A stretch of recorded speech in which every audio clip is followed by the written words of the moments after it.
Part of my strategy, and it's perfectly placed, I believe, is A, accountability. It sits at the middle, it's at the core and the heart. I believe it's the most important. And that basically says that we have an accountability to others and we have an accountability to ourselves. First, our accountability to others. I like to look at it as our teammates in sports speak, but I don't look at it as just teammates in a baseball sense. I look at it as family members, as people we work with, bringing our best selves to each situation. I believe we have an obligation to do that, to try our best. You know, a major league clubhouse is a strange dynamic. Over 162 games, if you look around in a clubhouse, there's always somebody who's doing pretty well. And they've got the music up real loud. And then there's some people over here that aren't doing as well, and they're kind of grumpy a little bit. So it was always trying to build that right chemistry.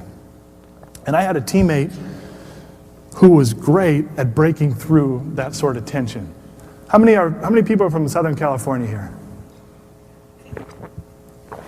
So you're familiar with Rex Hudler? Some of the announcing that he does on the Angel games? Well, Rex was a great teammate.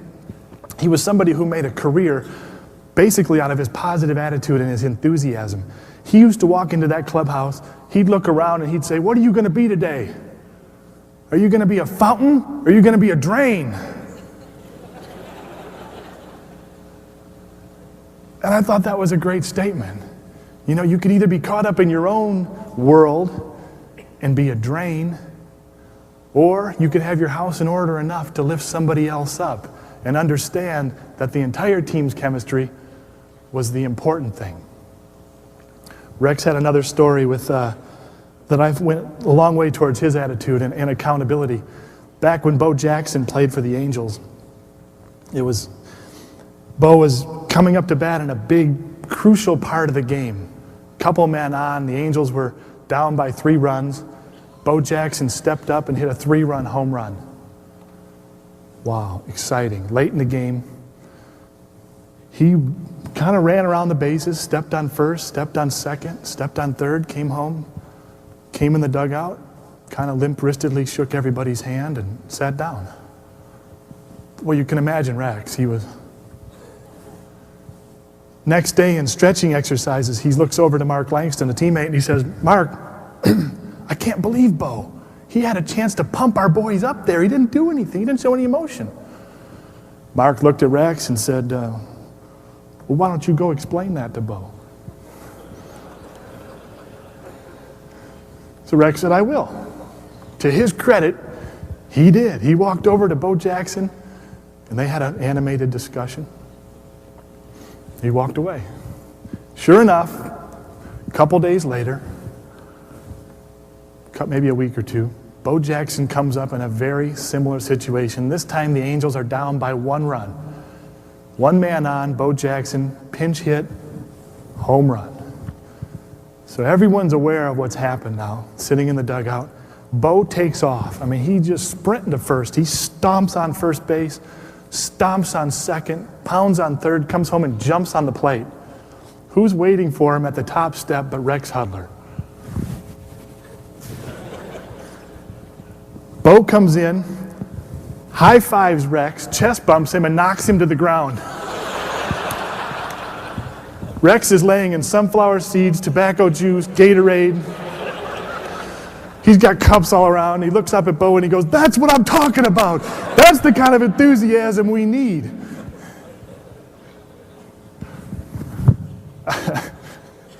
Rex is something. But that went a long way towards our accountability, you know, bringing our best selves and the effect we can have on other people. More importantly, I believe in accountability is our obligation to the abilities we've been given, no matter what they are.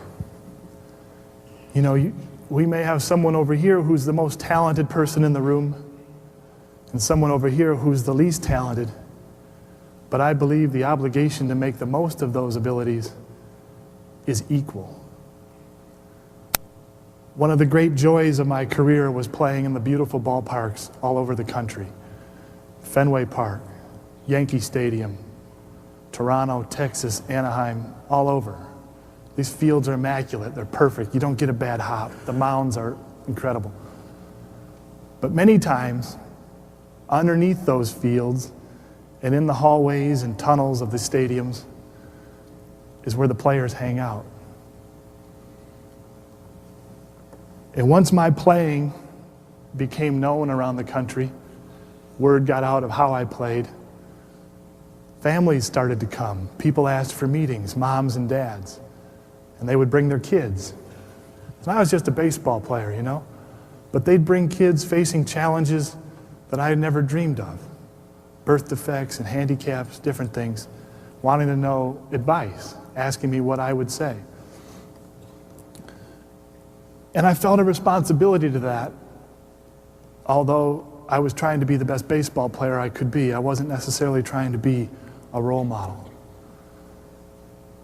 In the end, what I felt like was the most important thing I could pass on to these kids and to their parents was to try, to get in the game, take a risk, make the most of whatever abilities you've been given.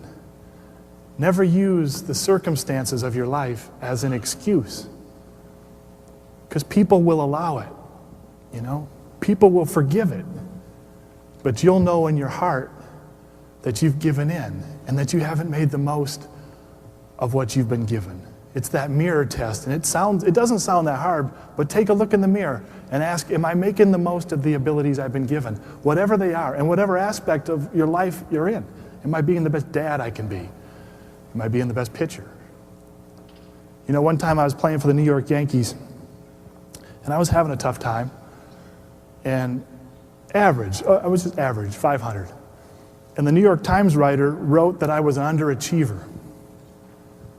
And my determination slipped a little bit. And I asked him, I said, you know, how can you call me an underachiever? And he looked at me and said, you're not pitching well. He was exactly right. I wasn't living up to the abilities that I had. The fact is, I was given a pretty good left arm. And the focus is on what's been given, not what's been taken away. And that's the focus, what I always wanted it to be, and I slipped right there, and I always regret saying that to him. I always regret wanting that excuse. Never make excuses for the circumstances you were born in.